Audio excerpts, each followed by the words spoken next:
Nintendo has been milking its 3DS range of handheld consoles for a considerable while. After all, the first 3DS came out in 2011.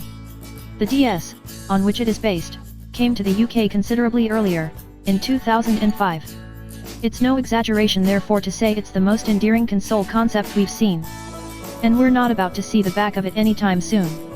Even though the Switch brings a new era of portable games consoles to the fray, the Nintendo 2DS XL proves there's still a valid reason to have a dedicated handheld. It is fast, well supported and, most importantly, light and easy to shove in a bag. It is smaller than the existing new 3DS XL, less weighty too, yet as powerful and will screens of an equivalent size.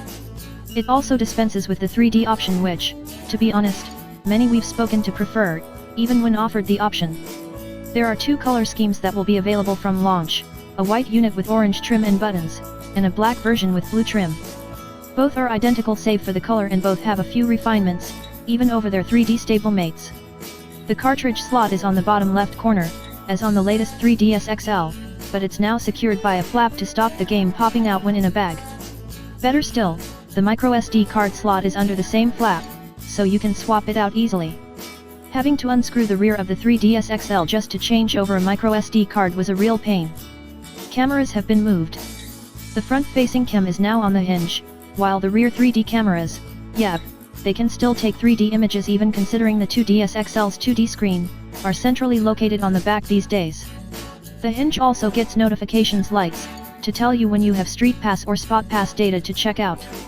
Other than those tweaks, everything is similar to the 3D model. The bezel around the screens are a tad smaller, making the whole unit smaller too, but you don't really notice unless both consoles are side by side.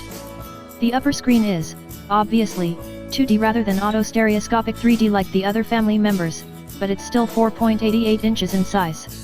It has a 400x 240 pixel resolution, which is half the vertical resolution of the 3DS XL, but those extra pixels in that case are used to send light to different eyes, so in practical terms you do not notice the difference at all.